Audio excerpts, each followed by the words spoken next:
തൃശൂർ പൂങ്കുന്നത്തെ capital village അപ്പാർട്ട്മെന്റിൽ 6 കള്ളവോട്ടുകൾ തങ്ങളുടെ മേൽവിലാസത്തിൽ ചേർത്തുവെന്ന വീട്ടമ്മയുടെ വെളിപ്പെടുത്തൽ ശരിവെച്ച ബൂത്ത് ലെവൽ ഓഫീസറായിരുന്ന ആനന്ദ് സി മേനോൻ ഒഴിവാക്കിയ വോട്ടുകളാണ് ലിസ്റ്റിൽ ഇടം പിടിച്ചതെന്ന് ആനന്ദ് സി മേനോൻ 24നോട് പറഞ്ഞു. ചട്ടപ്രകാരമാണ് താൻ എല്ലാം ചെയ്തതെന്നും പിന്നീട് എന്ത് സംഭവിച്ചുവെന്ന് തനിക്ക് അറിയില്ലെന്നും ആനന്ദ് സി മേനോൻ പറഞ്ഞു.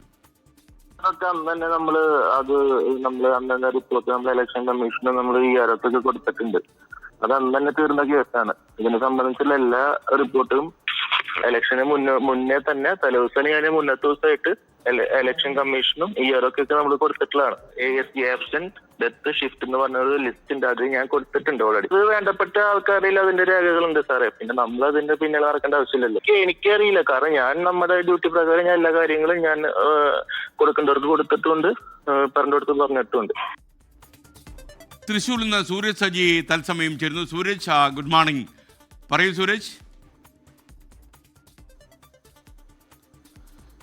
തെരഞ്ഞെടുപ്പ് കമ്മീഷനെ കൂടുതൽ വെട്ടിലാക്കുന്ന ഒരു പ്രതികരണമാണ് ഇപ്പോൾ BLOയുടെ ഭാഗത്തു നിന്ന് ഉണ്ടായിരിക്കുന്നത്. അന്ന് ഈ പൊതുപ്രവർത്തകരടക്കം ഇത്തരം വോട്ടുകൾ ചേർത്ത് ചൂണ്ടിക്കാണിച്ചുകൊണ്ട് ജില്ലാ കളക്ടർ കൂടിയായ വരണാധികാരിക്ക് അന്ന് പരാതി നൽകിയ സമയത്ത് അദ്ദേഹം പറഞ്ഞിരുന്നത് ആരുടെയൊക്കെ പേരുകൾ വോട്ടേഴ്സ് ലിസ്റ്റിലുണ്ടോ അവർക്കെല്ലാം വോട്ട് ചെയ്യാൻ അനുവാദം നൽകണം എന്നതാണ് നിലപാടെന്നുള്ളതായിരുന്നു അദ്ദേഹം അറിയിച്ചിരുന്നത്. പക്ഷേ BLO പറയുന്നത് അന്ന് ഈ പരാതി ഉയർന്ന പശ്ചാത്തലത്തിലും അല്ലാതെയും എല്ലാം നടത്തിയ പരിശോധനയിൽ ഇവർ അവിടെ ഇല്ലാത്ത ആളുകളാണ് എന്ന് തിരിച്ചറിഞ്ഞു. അതോടുകൂടി ഒരു ആബ്സെന്റ് ലിസ്റ്റ് എന്ന് പറയുന്ന ഒരു സംവിധാനമുണ്ട്, അതിലേക്ക് ഇവരെ മാറ്റുകയും ചെയ്തു എന്നുള്ളതാണ് ഇപ്പോൾ BLOയുടെ വെളിപ്പെടുത്തൽ വന്നിരിക്കുന്നത്. അങ്ങനെയെങ്കിൽ പിന്നീടും ഇവരെങ്ങനെ ഈ വോട്ടർ പട്ടികയിൽ തുടർന്നു എന്നതാണ് ഇപ്പോൾ സംശയമായി തുടരുന്നത്.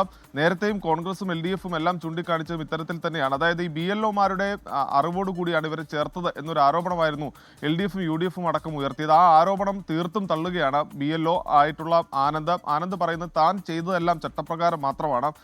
ഈ വോട്ടേഴ്സ് ലിസ്റ്റിൽ ഇടം പിടിച്ച ആളുകളെ സംബന്ധിച്ച് കൃത്യമായ അന്വേഷണം നടത്തിയിരുന്നു.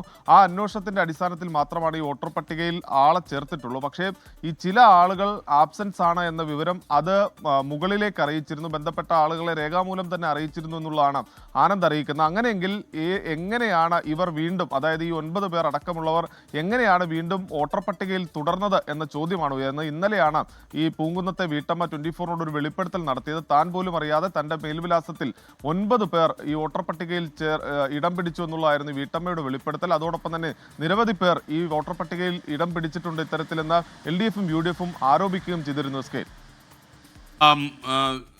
സൂരജ്, ശരിക്കും ഈ ജില്ലാ വരണാധികാരി അദ്ദേഹം ജില്ലാ കളക്ടറാണല്ലോ, അപ്പോൾ ഈ അദ്ദേഹത്തോട് സംസാരിക്കാൻ നമുക്ക് കഴിഞ്ഞു? കാരണം അദ്ദേഹത്തെ കുറിച്ച് ഇപ്പോൾ ആരോപണങ്ങൾ ഉയരുകയാണല്ലോ.